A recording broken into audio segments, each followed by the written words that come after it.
श्री नवरात्रि के बारे में कुछ ऐसी बातें हैं जो जिसके वो नहीं जानते, तो उसके बारे में आप क्या कहेंगे? युवाओं को खास करके क्या समझना चाहिए?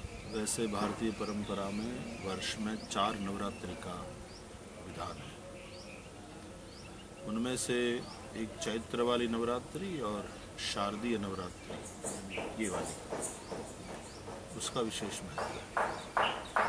गुजरात में, बंगाल में ये शारदीय वाली जो नवरात्रि है अब की बार की, उसका विशेष महत्व रहता है।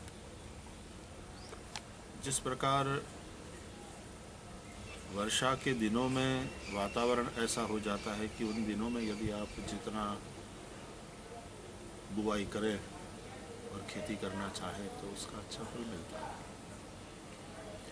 नवरात्रि के विशेष दिनों में पराम्बा भगवती की आराधना जितना विशेष रूप से किया जाए उसका उतना विशेष फल मिलता है। हमारे यहाँ तो ग्रहण के दिनों में भी विशेष भजन अनुष्ठान करने का महत्व बताया गया है कि सामान्य से उन पर्व के दिनों में यदि भजन अनुष्ठान इत्यादि किया जाए तो उसका विशेष फल मिलता है। नवरात्रि पराम्बा भगवती की आराधना का पर्व है और पराम्बा भगवती के 9 स्वरूपों की आराधना करते हैं। प्रथमम शैलपुत्रीति, द्वितीयम ब्रह्मचारिणी, तृतीयम चंद्रघंटेति। इस प्रकार से 9 दिन के पराम्बा भगवती के अलग अलग 9 रूपों की आराधना है। देखो, बिना शक्ति के शक्तिमान भी कुछ नहीं कर सकता। हमारे यहाँ भगवत गीता में भी भगवान ने ये कहा है कि अजोपि सन अव्ययात्मा भूतानाम ईश्वरोपि सन प्रकृतिम स्वाम अधिष्ठाय संभवामि आत्ममाया। ईश्वर भी प्रकृति का आश्रय करके ही अवतरित होता है। जैसे हमारा शरीर है तो ये प्रकृति हो गया और उसमें जो चैतन्य है वो पुरुष हो गया। तो पुरुष और प्रकृति दोनों यदि ना मिले तो हमारी जिंदगी नहीं चल सकती। एक समग्र सृष्टि की संचालन शक्ति है कि समय से सूर्य उदित होता है, सूर्य अस्त होता है, ऋतुएं आती हैं, ऋतुएं जाती हैं। सूर्य के आसपास सभी ग्रह अपनी अपनी मर्यादा में रह कर के सारे प्लैनेट्स घूम रहे हैं और उसी प्रकार ऐसी कई ग्रहमालाएं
ये थे विश्व प्रसिद्ध कथाकार रमेश भाई ओझा, जो कई बार नरेंद्र मोदी से मिल चुके हैं। नरेंद्र मोदी वड़ा प्रधान बनने के बाद ही अनुष्ठान नहीं कर रहे, लेकिन वो पहले से ही अनुष्ठान करते हैं और युवाओं को एक संदेश दिया है कि नाच गान आनंद तो होता ही रहता है, लेकिन उसके बीच में धर्म को रखना चाहिए और परमात्मा की पूजा भी करनी चाहिए।